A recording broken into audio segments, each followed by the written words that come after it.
Welcome to the ultimate roll tutorial. You might think you know how to roll, but trust me, you have no idea.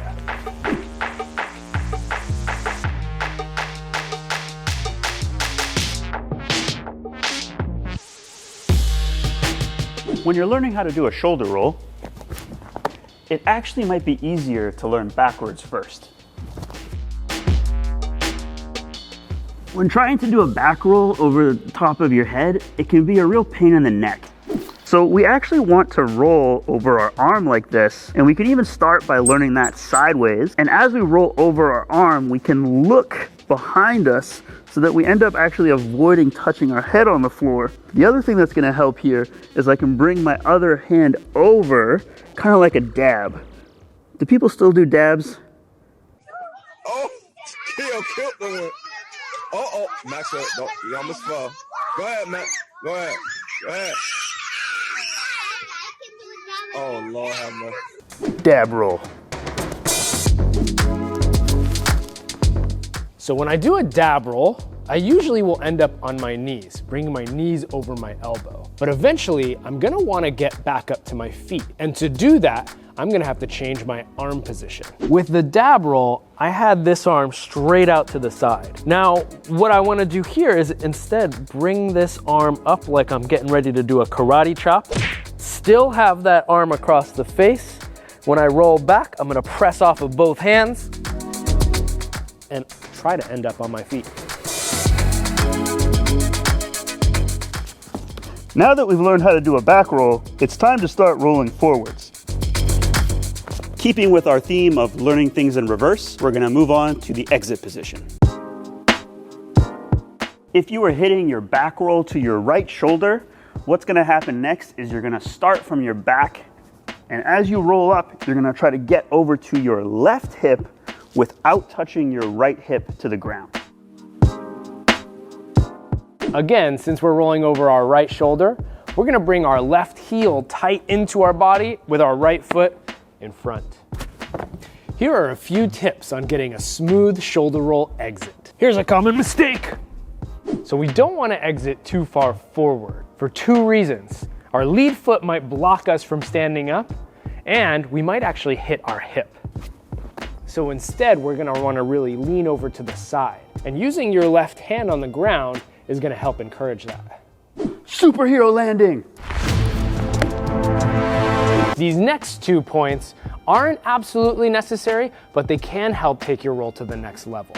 And that first one is bringing your left toe up towards your shin and out towards the floor. So the goal is to get up onto your toes instead of smacking your ankle onto the floor. The second point is to try to avoid hitting your knee on the ground. And the way you can do that is by using your left hand and your right hand in front to help float it up.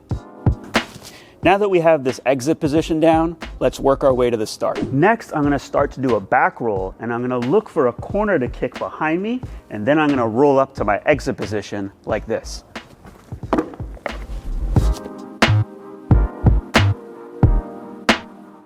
Now it's time to start rolling forward.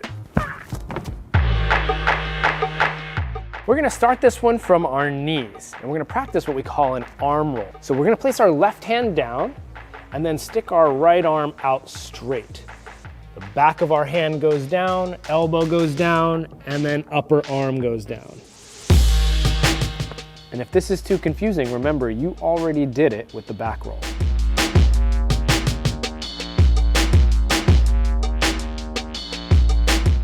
Now that we know how to do an arm roll, this isn't exactly a position we should try to take lots of impact in. So we need more protection by bringing our arm into that shape we practiced earlier in the back roll with our karate chop.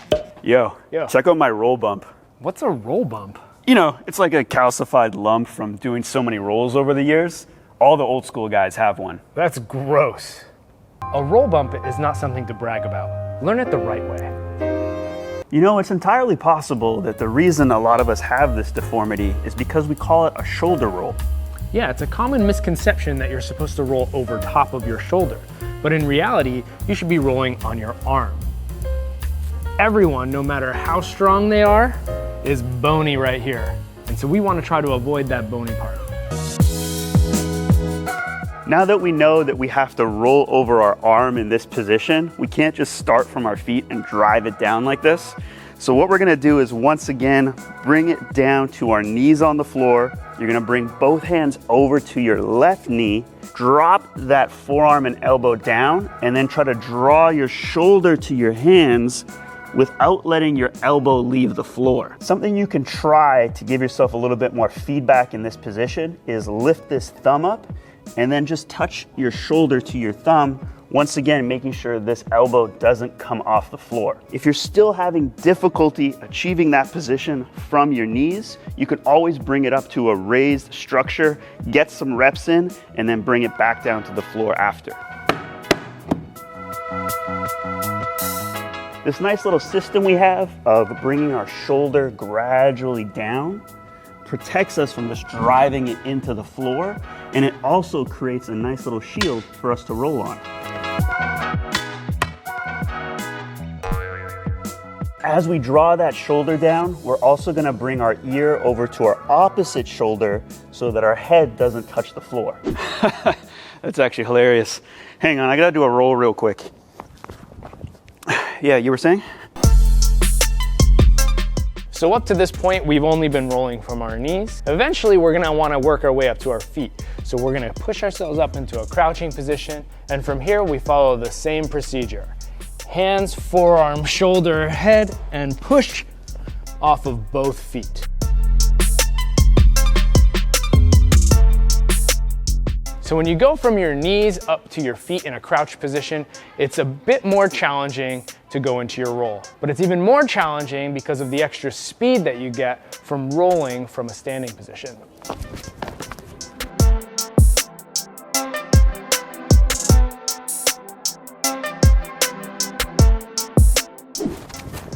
All right, now that we have figured out how to do our shoulder roll, it's time to take it out into the real world. And there's a lot of different ways that we can apply a shoulder roll when doing parkour, but there are 3 main applications that we typically see.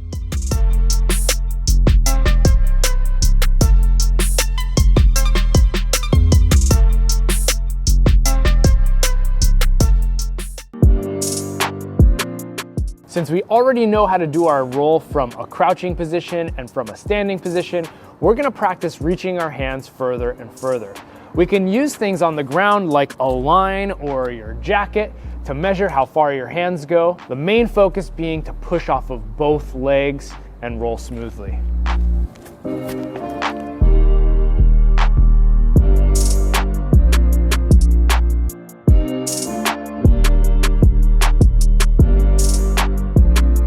You might want to dive roll over something. So we'll start with our hands on the ground and our feet on top so we can push into our roll.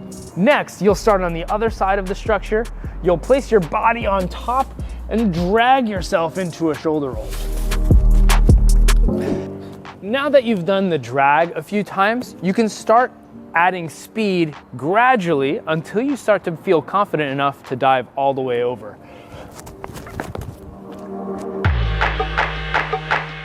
So now you can do a shoulder roll from your feet, you can reach into it, and you can even dive over something. And you're thinking, I need to start applying this to big drops, I need to take gap jumps, and I need to be able to apply this shoulder roll into those things. But we're gonna start by just jumping off of something you can handle just with your legs. Doing your shoulder roll out of a drop isn't really gonna work too well if your hands are really close to you, which is why we did dive rolls first. So in order for a drop to a shoulder roll to be effective, you need to be able to reach really far forward with your hands and make sure that your feet are underneath you. The final piece for achieving a shoulder roll that actually absorbs impact out of a drop is speed. It will not be very effective if you do a drop and then slowly go forward. You need to actually hurry up and start rolling. In this video, we covered a ton of information on how to do a shoulder roll and different ways to apply it. But of course, there's lots of different scenarios that shoulder rolls can be done in. Let us know in the comments below what you want to learn about next. If this video helped you out and you want to help us out, share it with a friend. Don't forget to leave us a like, subscribe to the channel, and we'll see you in next week's video.